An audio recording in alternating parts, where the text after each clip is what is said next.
1. Bela Lugosi.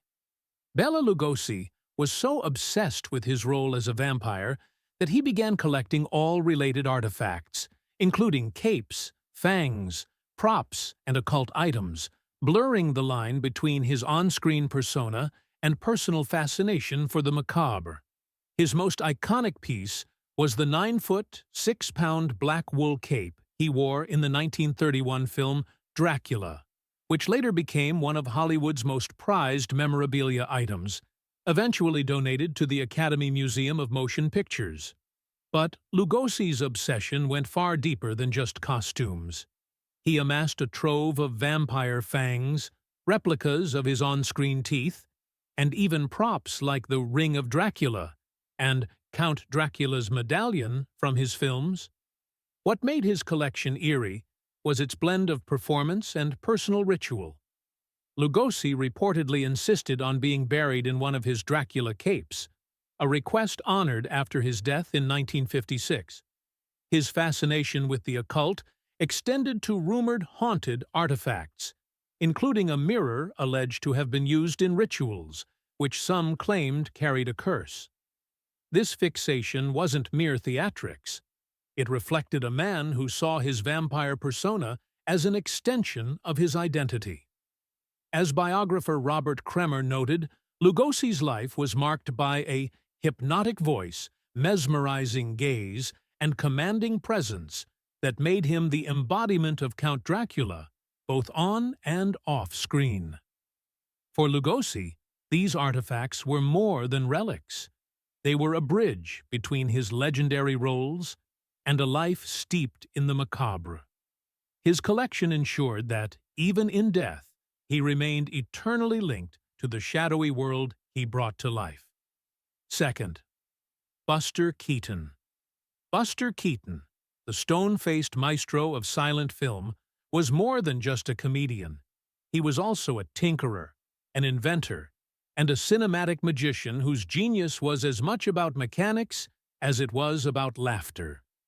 His obsession with gadgets and mechanical devices, from vintage cameras and projectors to intricate clocks and automata, became the very engine of his artistry, transforming him into one of the most innovative filmmakers of his era. Keaton's fascination with machinery began early. Growing up in a vaudeville family, he learned to see the world as a playground of physics. As a filmmaker, he collected vintage cameras and projectors, often modifying them himself to achieve effects that seemed impossible. In Sherlock Jr., he famously spliced together dreamlike sequences where characters and objects morphed into one another, a technique that required meticulous hand editing and a deep understanding of film's physical properties. But his collection went beyond tools of the trade. Keaton was captivated by mechanical toys and clockwork figures. His characters, like the hapless hero of the General, moved with the same precise, almost robotic timing as his beloved gadgets. In one iconic scene, Keaton balances on the front of a moving train, his body rigid as a metronome, defying both danger and physics. The stunt wasn't just daring, even his failures became masterpieces. During the making of Steamboat Bill Jr., a collapsing wall narrowly missed him, a moment he later described as the funniest thing I've ever seen. The footage made it into the film, becoming one of his most celebrated gags. Keaton's gadgets were more than props. They were extensions of his mind. In the era before CGI, he used clocks to choreograph sight gags, projectors to invent dream sequences, and cameras to bend reality. When sound arrived and studios dismissed him as a relic, he kept tinkering, eventually inspiring generations of filmmakers who saw cinema not as a medium, but as a machine to be mastered. 3. Charlie Chaplin. Charlie Chaplin, the legendary silent film star, was not only a pioneering filmmaker, but also a meticulous curator of his own legacy. He obsessively collected film memorabilia, including costumes, props, promotional materials, and fan letters, which served as a tangible record of his cinematic journey. Among his most iconic possessions were the costumes and props from his films, such as the bowler hat, cane, and oversized shoes that defined his character, the Tramp. These items were not merely relics, but integral parts of his artistic expression, symbolizing his enduring impact on the film industry. Chaplin's collection of promotional materials, such as posters and lobby cards, showcased the global reach of his work, highlighting his status as an international icon. His fan letters, pouring in from around the world, reflected the deep connection he forged with audiences, offering insights into the cultural significance of his films. By preserving these artifacts, Chaplin ensured that his legacy would be remembered not just through his films, but through the tangible pieces of his creative process. His meticulous curation stands as a testament to his genius and his enduring influence on cinema. 4. Clark Gable. The Outdoor Escape. Clark Gable, the rugged icon of Hollywood's golden age, found solace in the wild. Beyond his roles in Gone with the Wind and It Happened One Night, Gable was an avid outdoorsman, amassing a collection of custom fishing gear and hunting equipment that mirrored his escape from Tinseltown's glitz. His arsenal included handcrafted rods, precision reels, and lures designed for specific catches, each piece a testament to his meticulous passion. He often retreated to remote rivers and forests, where the solitude of nature contrasted sharply with his public persona. Friends recalled his quiet joy in sharing fishing tales, a side unseen in his on-screen roles. Gable's gear wasn't just sport. It symbolized a rebellion against Hollywood's artifice, grounding him in authenticity. His collection, displayed in his home like trophies, served as a silent reminder of a life lived raw and unscripted. After his death, these items became relics of a star who preferred the call of the wild over the roar of the crowd. 5. David Bowie. The Alchemist's Archive. David Bowie, the chameleon of rock, collected art and artifacts as fervently as he reinvented himself. His estate, revealed posthumously, was a kaleidoscope of avant-garde paintings by Basquiat and Hirst, eclectic costumes from Ziggy Stardust's spandex to the Thin White Duke's tailored suits, and a vinyl library spanning jazz, krautrock, and electronica. Bowie's art collection reflected his genius for blending genres, while his costumes documented his shape-shifting personas. The 1970s jumpsuit from Aladdin Sane and the otherworldly mask from Labyrinth were more than outfits. They were armor for his artistic metamorphoses. His record collection, rumored to hold over 100,000 albums, fueled his sonic explorations, revealing a mind constantly seeking new frontiers. Bowie's archives weren't mere possessions. They were a living archive of his restless creativity, a map of a mind that refused boundaries. As one curator noted, his collection was a mirror of his soul, curious, daring, and forever evolving. 6. Elizabeth Taylor. Jewels as Armor. Elizabeth Taylor's jewelry collection was legendary, a glittering testament to her power and resilience. Among her treasures were the 33.19-carat Krupp diamond, renamed the Elizabeth Taylor diamond, and the 69.42-carat Taylor Burton diamond, both symbols of her tumultuous loves and indomitable spirit. For Taylor, jewels were more than adornments. They were armor. "They're my security blanket," she once said. Each piece, from the emerald necklace gifted by Richard Burton to the diamond brooch from Mike Todd, told a story of passion, loss, and rebirth. Her collection, auctioned in 2011 for $116 million, became a global spectacle, cementing her legacy as a collector of unparalleled taste. Yet beyond the glamour, her jewels were a shield, a way to reclaim agency in a life scrutinized by the public. As she aged, the diamonds remained, silent witnesses to a life lived boldly. 7. Elvis Presley, the King's Grail. Elvis Presley's Graceland was a shrine to his cultural reign, filled with guitars, jumpsuits, and memorabilia that chronicled his rise from Mississippi boy to global icon. His collection included the 1954 Gibson ES-295, his first professional guitar, and the iconic white jumpsuit from his 1970s performances. But Elvis hoarded more than instruments. He amassed vintage cars, gold records, and quirky personal items like his custom-made karate belts and a narcotics division badge. These artifacts, displayed in Graceland's museum, reveal a man deeply rooted in music history, yet haunted by fame. His guitars, played in countless hits from Hound Dog to Suspicious Minds, were tools of revolution, while his jumpsuits, adorned with rhinestones, became symbols of his flamboyant persona. Even in death, Elvis's collection endures, a pilgrimage site for fans seeking a piece of the King's enduring legacy. 8. Errol Flynn, Swords, Daggers, and the Thrill of Adventure. Errol Flynn, the swashbuckling heartthrob of Captain Blood and Robin Hood, brought his on-screen daring into real life through a collection of exotic weapons that mirrored his adventurous soul. His arsenal included antique swords, ornate daggers, dueling pistols, and firearms, each piece a relic of his larger-than-life persona. Flynn's fascination with these tools of combat wasn't mere display. He often used them as props in his films, blurring the line between actor and adventurer. At home, he hosted lavish parties where he staged mock duels, transforming his living room into a stage for his swashbuckling theatrics. Friends recalled his pride in a 17th-century rapier and a set of dueling pistols rumored to have belonged to a French nobleman.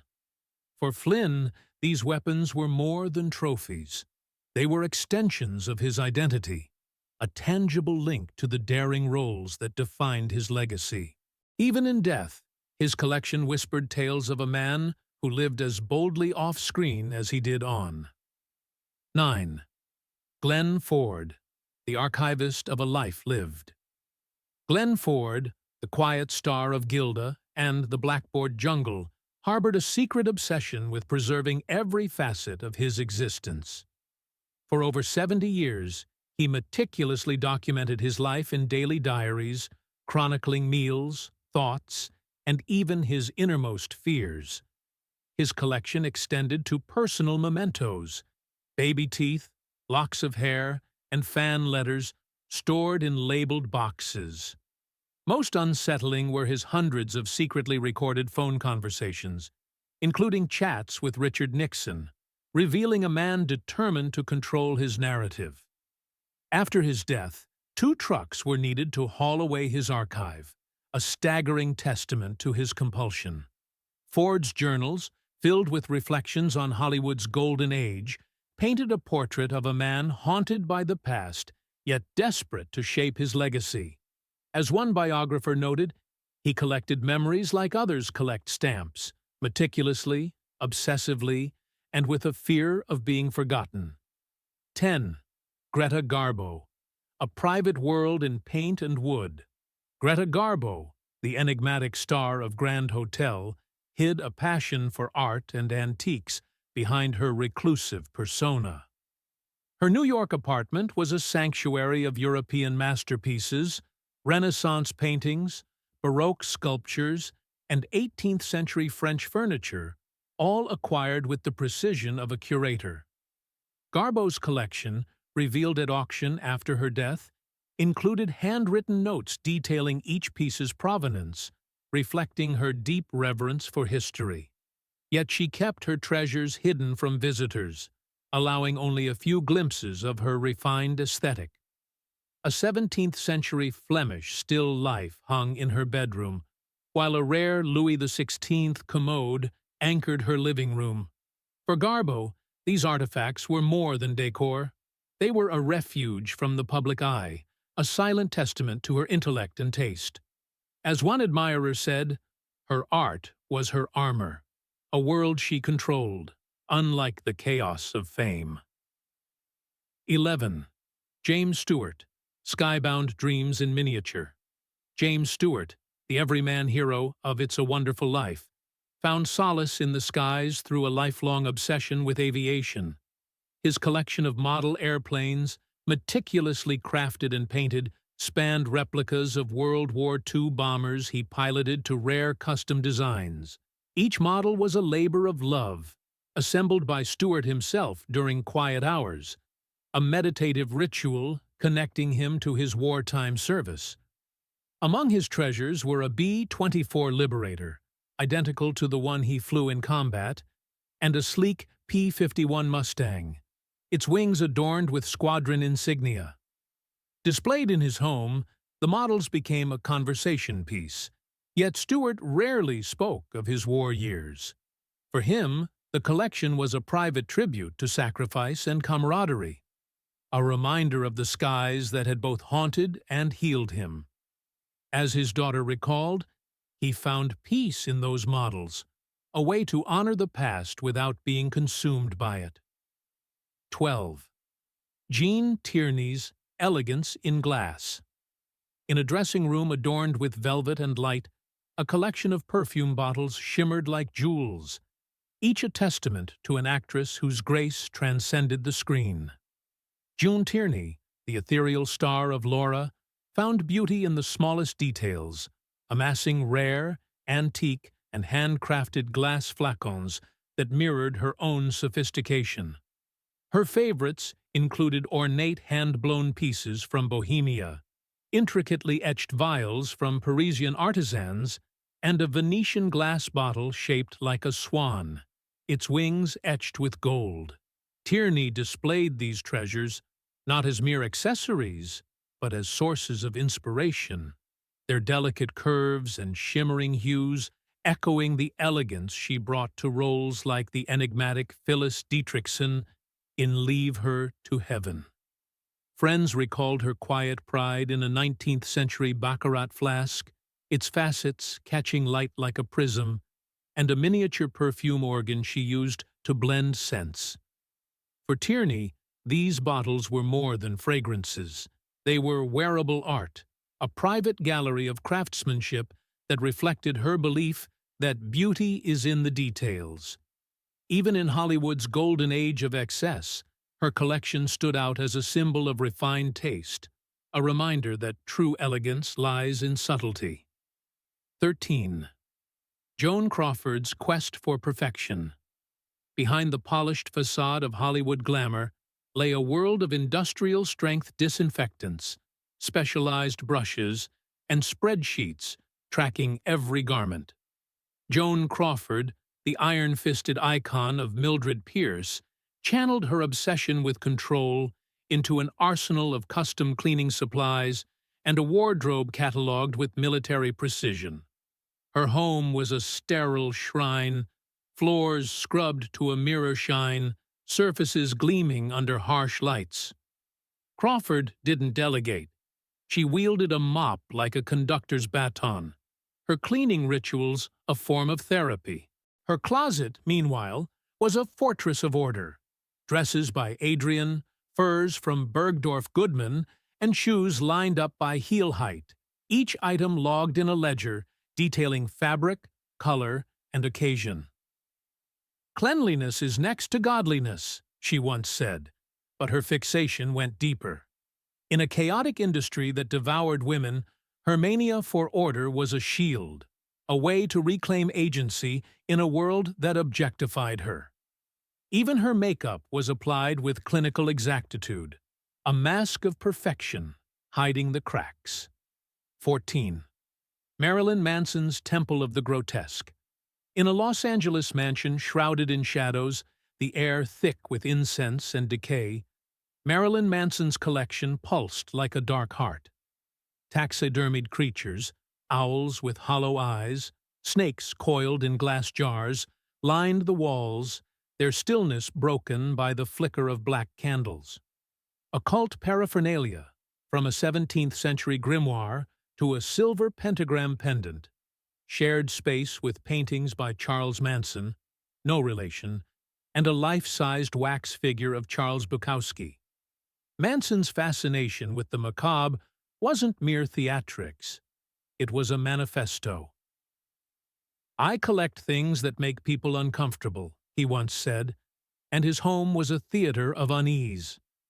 A preserved human skull sat on his desk, its hollow sockets staring at visitors, while a room dedicated to death art featured sculptures made from human hair and bone.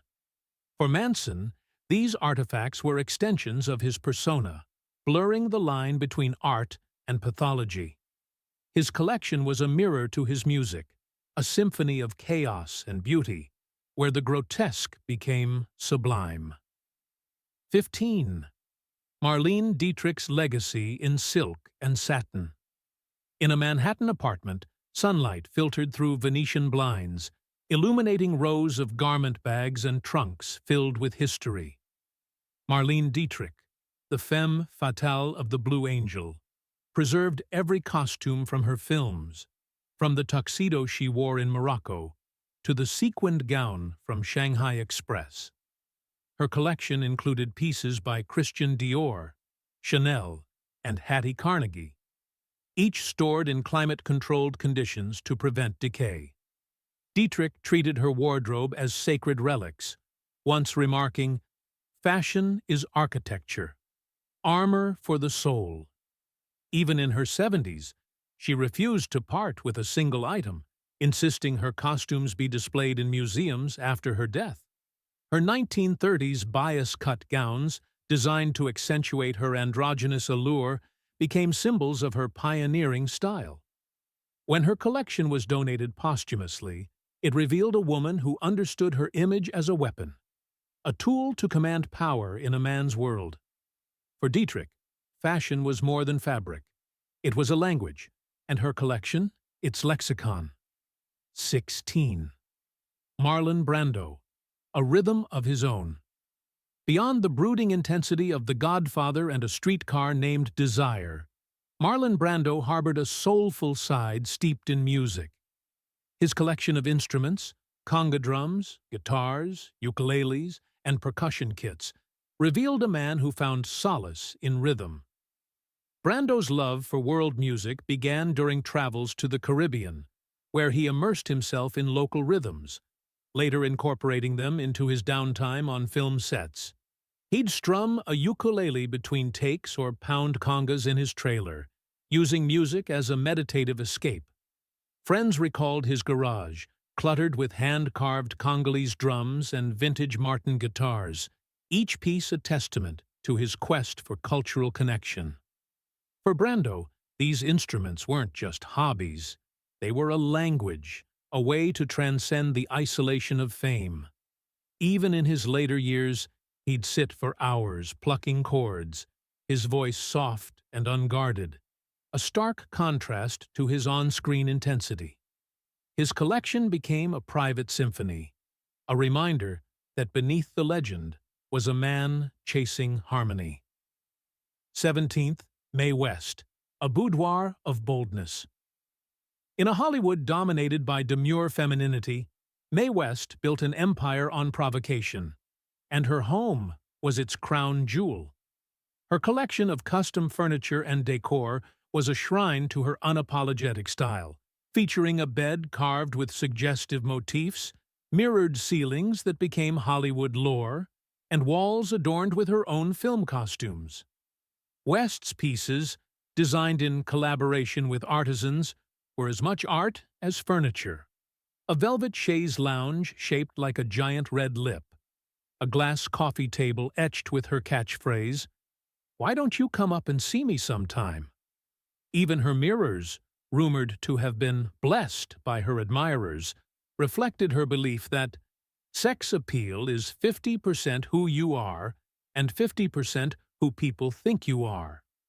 Her wardrobe, meticulously preserved, included the sequined gowns from She Done Him Wrong and tailored suits that defied gender norms. For West, these artifacts were armor. a declaration that she would control her narrative in a world that sought to tame her. 18. Michael Jackson, The Extraordinary Realm of Neverland. From Neverland Ranch to his Beverly Hills estate, Michael Jackson's world was a carnival of the extraordinary. His collection of exotic animals, most famously Bubbles, the chimpanzee he treated as a son, became symbols of his childlike wonder and detachment from reality. Bubbles shared meals with Jackson, attended premieres, and even had his own bedroom in Neverland, complete with a canopy bed. Beyond animals, Jackson amassed a treasure trove of memorabilia, a crystal-studded glove from the Thriller era, a replica of the Wizard of Oz yellow brick road, and a life-sized wax figure of Marilyn Monroe. His amusement park, complete with a carousel and Ferris wheel, was a shrine to lost childhood. Yet beneath the whimsy lay a poignant truth. Jackson's collections were attempts to rebuild a childhood stolen by fame. As one biographer noted, his world was a mirror of his psyche, both a playground and a prison. 19. Mickey Rooney, A Lifetime on the Rails. Long before he became Hollywood's golden boy in Babes in Arms, Mickey Rooney found solace in the miniature world of toy trains. His collection, spanning rare Lionel locomotives and custom-built model railways, became a lifelong obsession. Rooney dedicated an entire room to his rail empire, where intricate landscapes of mountains, tunnels, and towns sprawled across shelves. He'd spend hours assembling tracks, painting scenery, and staging elaborate demonstrations for friends, his eyes alight with the same enthusiasm he brought to the screen. Even during lean years, Rooney clung to his trains, seeing them as a link to a simpler past. "They're my escape," he once said.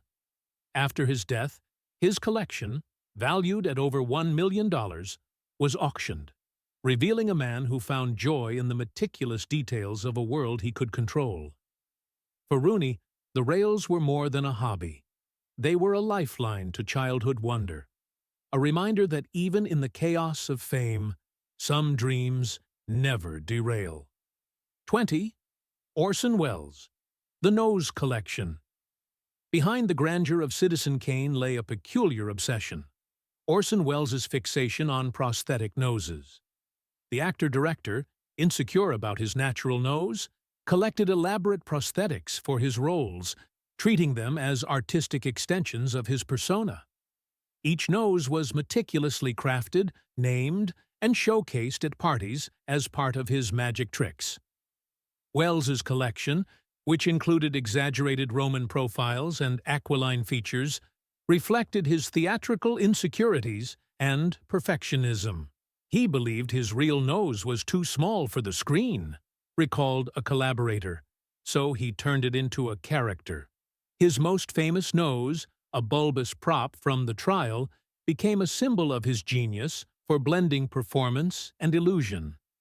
After his death, the noses were discovered in labeled boxes, a poignant reminder of a man who masked his vulnerabilities behind grand facades. 21st. Ozzy Osbourne, The Prince of Darkness's Trove. In the shadow of Black Sabbath's thunderous riffs, Ozzy Osbourne built a shrine to heavy metal's dark heart. His collection of skulls, occult artifacts, and grotesque stage props became a hallmark of his Prince of Darkness persona. Among his treasures were a taxidermied bat, a nod to his infamous bat-biting incident, a 13th-century iron coffin, and a replica of the Wicker Man from The Ritual. Osbourne's home, dubbed the Castle, was a labyrinth of macabre relics, from a life-sized skeleton in the living room to a collection of vintage electric chairs. These items weren't mere decor. They were talismans of his legacy, cementing his status as rock's ultimate anti-hero. As he once said, "I collect things that scare people." His trove, a fusion of theater and transgression, mirrored his music's blend of chaos and catharsis. 22. Peter Lorre, The Morbid Museum. The sinister charm of Peter Lorre, star of M and Casablanca, extended to his private life, where he curated a macabre gallery of skulls, death masks, and anatomical curiosities.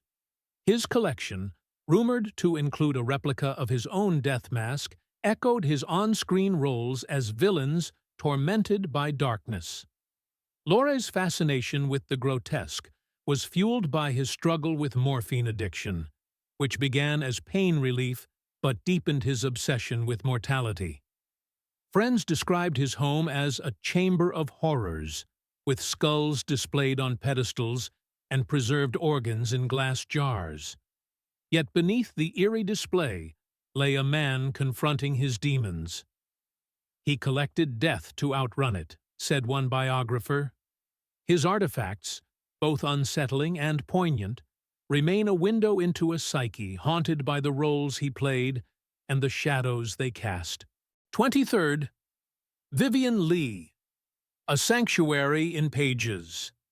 Amid the glamour of Hollywood, Vivien Leigh found solace in the quiet world of rare books. Her collection of first editions, including works by Shakespeare, Jane Austen, and Charles Dickens, became a private sanctuary. Leigh, who played Scarlett O'Hara and Blanche Dubois, annotated her books with handwritten notes, revealing her inner turmoil and intellectual depth. "Reading was my escape," she once confided. Her copy of Wuthering Heights, marked with passionate marginalia, sold at auction for $150,000, offering a glimpse into her mind. Leigh's library, a contrast to her turbulent public life, underscored her belief that books are the quietest and most constant of friends. After her death, the collection was dispersed, but her annotations remain a testament to a woman who sought refuge in literature's enduring power. 24th. W.C. Fields, The Booze Bazaar. The comedic genius of W.C. Fields, star of The Bank Dick, was as sharp as his off-screen eccentricity. His collection of alcohol-themed items, novelty flasks, vintage barware, and custom cocktail shakers became a running joke in Hollywood. Fields, a teetotaler during Prohibition, hoarded liquor and drinking paraphernalia with fervor, turning his home into a booze bazaar. His favorite flask, a silver one shaped like a duck, became a party prop, while his million-dollar bar featured glasses etched with his catchphrases. "I never met a drink I didn't like," he quipped, though he rarely drank. Fields used his collection to stage elaborate parties, where he'd perform skits with his barware. These items, both absurd and ingenious, mirrored his comedic philosophy. Never give a sucker an even break. His trove, a testament to his humor and theatricality, remains a toast to Hollywood's golden age of mischief.